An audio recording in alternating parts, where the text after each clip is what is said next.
Hey everyone, it is LSID932 on YouTube. Thank you for joining me for another episode of Love is Blind DC. This is episode 11.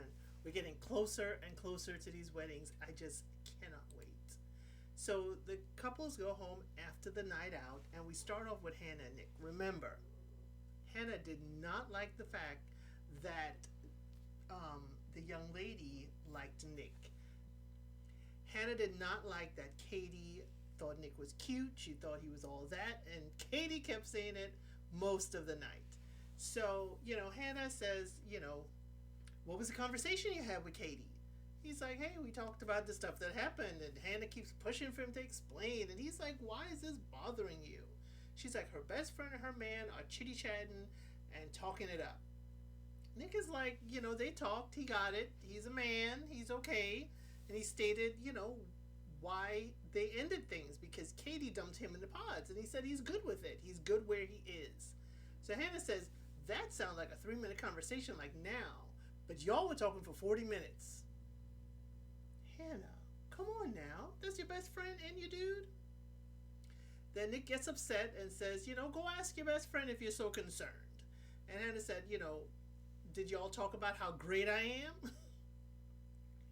No, Hannah, they probably didn't. Because you're not showing greatness right now.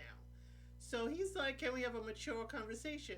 And then Hannah goes in for the wow. I have taught you everything you know. I have brought you from a boy to a man. And Nick is like, you turned me into a man? Really? She's like, I'm not showing you my fun side because I'm just stressed out with everything. And Nick's face looked like he is shutting down. Katie told her, she says, 3 times how attractive Nick is. And he's like, what does that have to do with me? And exactly, Nick, what does that have to do with you? If someone thinks you're attractive and your person is an earshot, they should be just secure enough to just take it for what it is and leave it alone. So Hannah says it hurts. Her best friend and her fiance are being disrespectful. I'm like, they're sitting in front of you. They're at a booth. They're not sitting together. They're apart from each other and they're talking. How is that disrespectful? So he's like, you don't trust me? She's like, it's not that I don't trust you. It's about respect. And she doesn't know if she just doesn't trust Katie. She's like, if you don't trust me, she's like, it's not about trust, it's about respect. Hannah, you have to trust someone if you have any respect for them. I don't think you respect Nick. Nick laughs, and I know he laughs because he's like, she doesn't show respect. So he's like, if we cannot have a conversation with one of your best friends, who can you trust? He's like, he understands, that she is upset. He said, who gives a what Katie thinks? I'm telling you, I'm into you. She cuts him off to talk about her feet. Now, I think it may be editing. I'm not sure if this is how Katie is or how she feels, but not Katie. I'm not sure if this is how Hannah really feels, because Hannah is just changing the conversation to her feet. Nick says, if I tell you I love you, just roll with it. Can he not be himself? And she's trying to end the conversation, saying it's 1:30 in the morning. We're going to talk about this tomorrow. He's like, what can I have done better? She's like, no, there's nothing. She cuts him off. Let's go to sleep. So she knew she was wrong. That's why she wanted to end this conversation. I see it, Hannah. I see you. So now we have 9 days before the wedding. Taylor and Garrett go to San Diego. Her long list of family members show up for the lunch at the table. It was beautiful to see that all his family came to support them. But Taylor did say they're going to table the issue with him texting his ex for right now. So Ashley and Tyler go go-kart racing. She said the shock has worn off and she needs to be okay if the kids want to be in their lives later on. But she does want Tyler in her life. Tyler says he gets it, and she said he is worth the reward. They are getting married. So we'll see. So Marissa and Ramsey's. Marissa, I'm sorry, he is making chocolate cupcakes. I love it. But you are licking the frosting and the mix out of the bowl before he even puts all the batter in. Girl, I'm glad the cupcakes are just for y'all, because if it was for me, I would be like, no. He says he needs a beer. They're filling out their marriage certificate. And we learn that Marissa is an Aries. She is April. I'm not going to say the exact date. You can watch the show. So I understand her a little bit now. I do understand the April Aries folks. So they're 8 days before the wedding. We see Nick and Hannah. Nick is again talking to her and say, "You turn me from a boy to a man. Does he need to change his personality? His personality comes off as flirty, but that's not who he is." Hannah says the experiment has tests and he has failed it. Wow. They're out to lunch meeting her friends, Audriana and another Hannah. Now, Nick said he wants to marry, have a family, and Hannah wants, to marry him, but should she? Hannah says maybe she's too direct sometime. And her friend Hannah, too, says the truth hurts. Then Nick is like, she makes him question himself, and Hannah's like, she's not trying to change him. Hannah, you sound like it. But the friends are like, what she wants is not huge. It's all about being respectful. And it sounds like Hannah prepped them for this. And I really didn't like the interaction. It didn't seem like they were really into learning about Nick. It seems like they were there to kind of push Hannah's narrative. So the song they play is Still Waters Run So Deep, I'm Scared. Taylor and Garrett meet her mom. Remember, her mom's name is Fong. And Taylor said she couldn't do this without her parents. And the mom says, to take her dad off the deep edge, that the kids are adults. They are inviting us into this part of their life, so just chill out. So mom says, sometimes you just gotta feel it, and once you feel it, it's right. And Taylor does say she feels it with Garrett. So mom says, welcome to the family, so don't you want to run really fast? We have 7 days until the wedding. Hannah is with her mom at the apartment, and she doesn't think that they match on humor, creativity, financially, and her friends don't like him. So mom says none of that matters if you love each other. And mom is right. None of that matters. So Hannah says it's not fair. She's teaching him to be in a relationship. Mom said, hey, it's totally your decision. So we go dress shopping, and there Marissa points out that Hannah's not there and tells the friends, it seems like the talk with Hannah's friends and Dick didn't go well.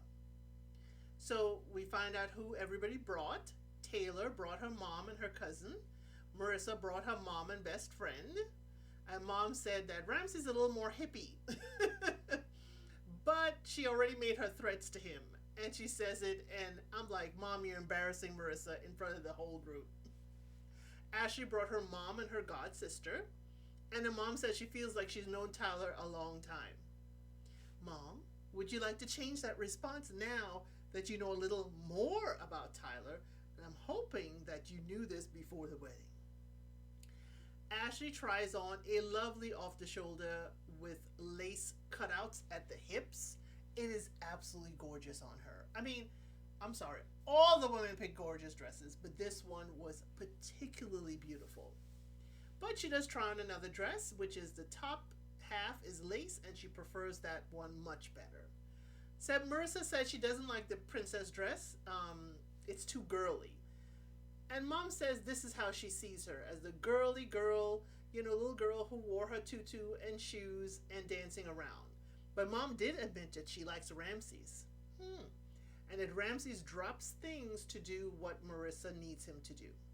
So in the next dress, it's the lace top with a fitted dress. And I thought Marissa was going to come out in a suit.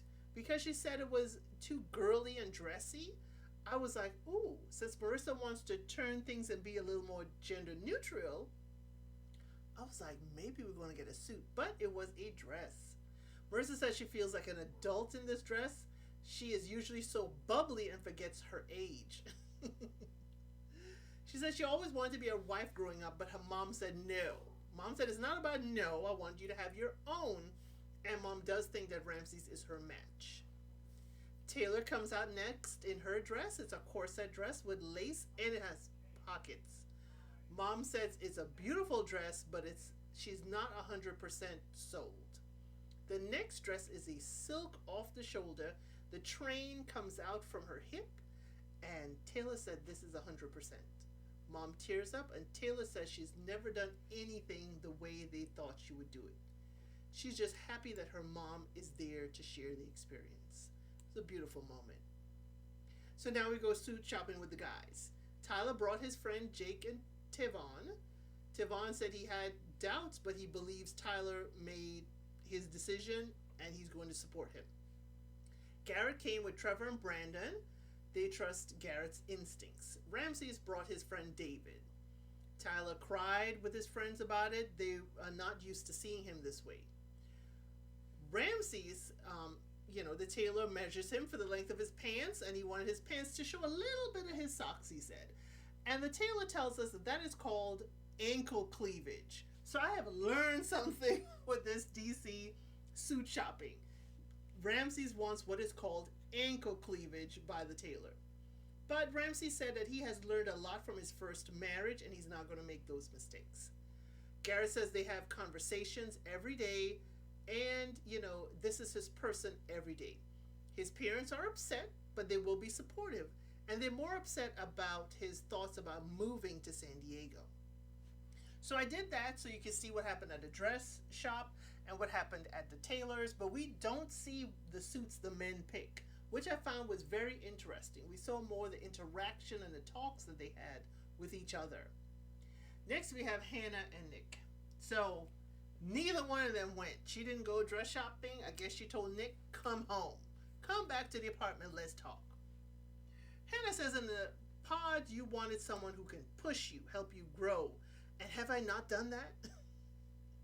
Nick says, girl, maybe too much. I agree with you, Nick. I agree. Hannah just gave you a little too much. So she lists off all the things she didn't like about him or he had to work on in the honeymoon. Respect, he was delusional, and his social awareness. His maturity, confidence versus ego. Hannah said none of that ever went away. She lists off all that he does that makes that list. And he's like, I'm sorry you feel that way. She said she doesn't understand him. She can bring up specific examples because she can remember them because she knows he don't. I'm like, what? Nick said, you're throwing shade for no reason. That's right, Nick. That was total shade. Hannah says, it's the truth and it's my truth.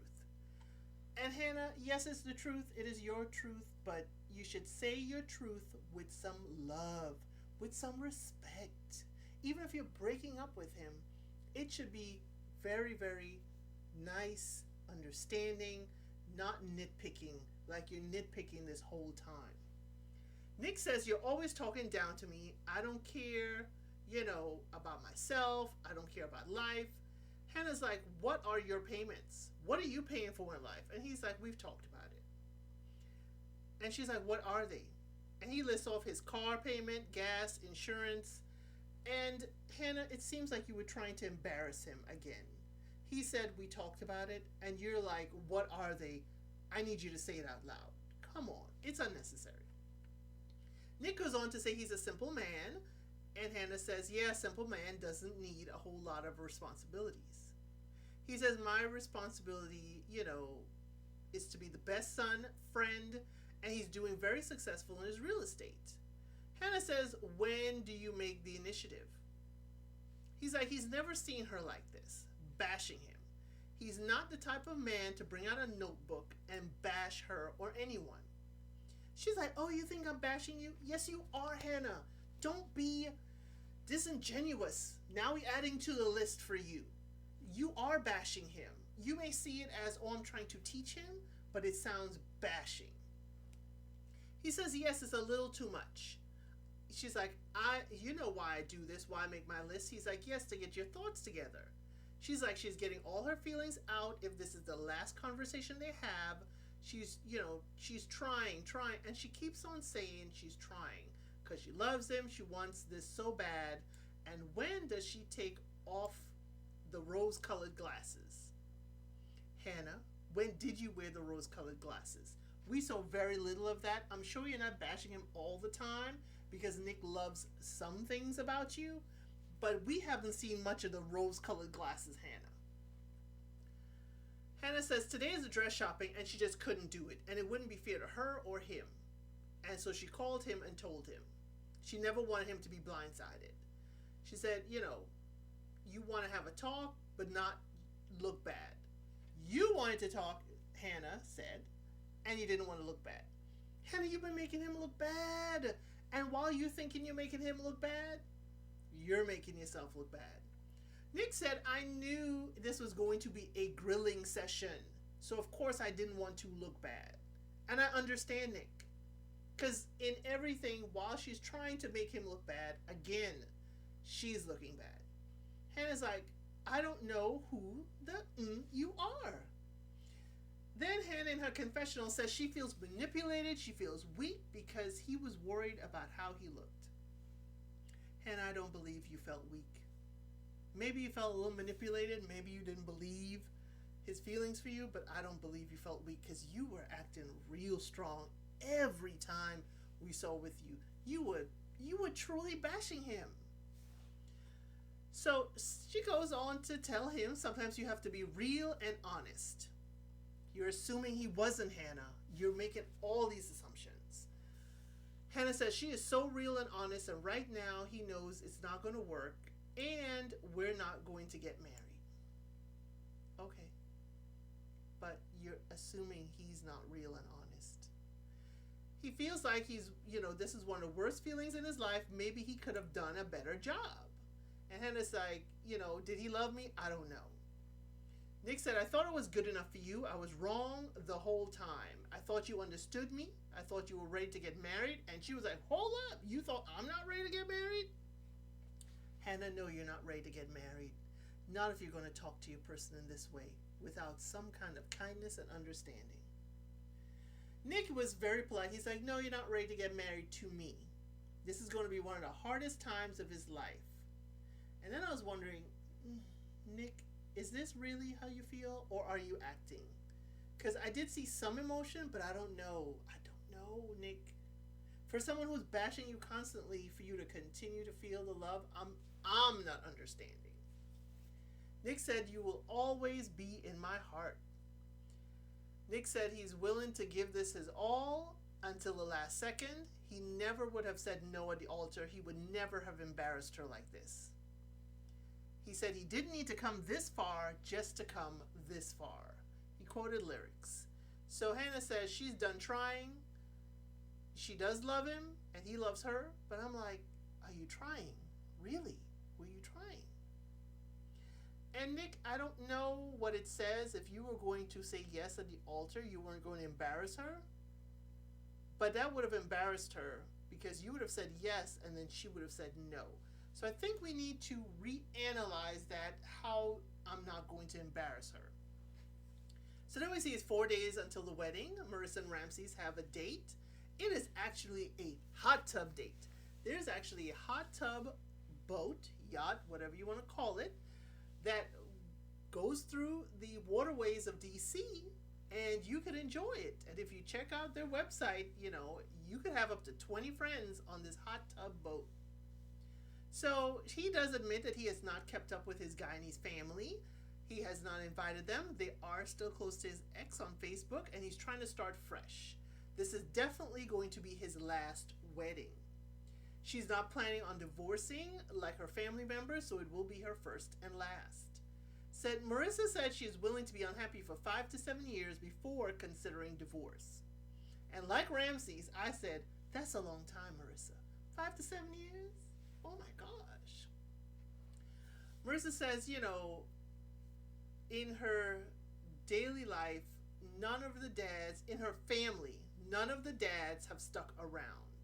Ramsey says, your mom has a good heart. She's quick and she's out of nowhere, but she will warm up. And her mind, meaning Marissa's, jumps from things to things a lot, and he feels like he's spinning. And Marissa says she won't tell him what to do. Just do what you think you should. And I think Ramses in this moment wants to be cohesive. What they're talking about is that Marissa wants to do something for his mom, and she's not going to dictate what he does for her mom. But Ramses is kind of looking for, okay, should I do this? Should I do that? He wants to make sure he's doing the right thing, that her mom would appreciate it. And he also wants to have whatever they're doing for the parents to be a little cohesive. He said he's focused on them being good and not about the wedding details. He is in the relationship. And Marissa says she doesn't feel like it's all on her, but she wants more input on the wedding. She said she does not want to take on the full mental load. I'm like, sometimes you tell him what you're concerned about so he can focus on it. It's like check ins. It's like, he's doing one thing, he's focused on you, your health, the home, and you may be thinking about what do we do for the mothers. So just check in, hey babe, this is what I was thinking, this is what my mother would appreciate. Maybe we could do something along those lines. So the song they have is Once in a Lifetime. Then we have Ashley and Tyler, they go skydiving. She's calm on the ground.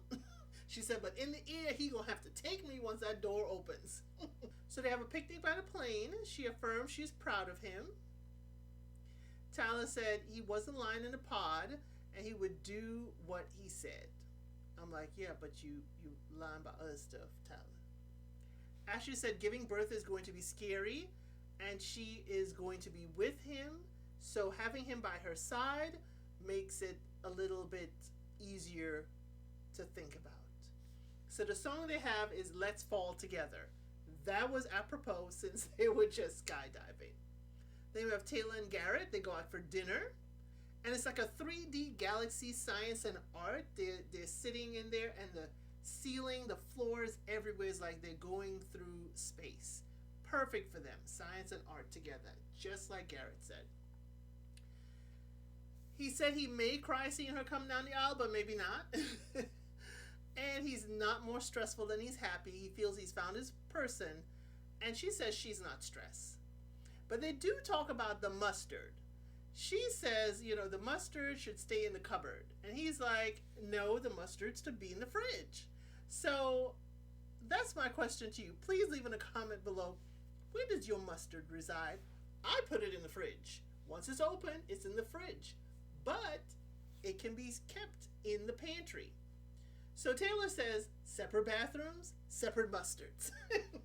I'm glad to see her lightening up. I'm glad to hear they've gone past their first hiccup. So Garrett said, thank God he doesn't have to date anymore. Her dad said, don't get too comfortable. And Taylor said they're following their guts and she is sure and certain and happy. And the song they have is We Built a Life Worth Living For. 2 days until the wedding. We see Ramses and Marissa. Ramses is having his head down in his shirt. Marissa comes out of the bathroom very teary-eyed. He said he doesn't want to jump to rash decisions, but this is one of these. It's a new issue. He does not question his love for her, but there are other things they have to work on. And he doesn't know what decision to go with. And Marissa said, you talk to some people and your mind wanders. He should not have outside influences make his mind shift. It is not helpful. I agree with you, Marissa. That's one of the things you have to kind of navigate. Don't have outward or outside people come in and have things to say about your relationship, and then it causes you to question. Marissa correctly says they are not here with us. Ramsey says he doesn't want to get into a place where they are divorced later. And Marissa says they have a great future together. And I really hope he can see that. They can navigate and work things out. I'm hoping Ramses is not in his head. So the song they leave us with is When the World Gets Too Loud. And I agree. The world can get so loud, but you have to tune them out in favor of your relationship and your significant other. You two are becoming one, and if you listen to everything outside, it can derail the relationship. That was episode 11 of Love is Blind DC. Thank you so much for joining me. I hope you enjoyed this recap and review. Please like the video, share it with a friend, subscribe to the channel, and I'll see you in the next one.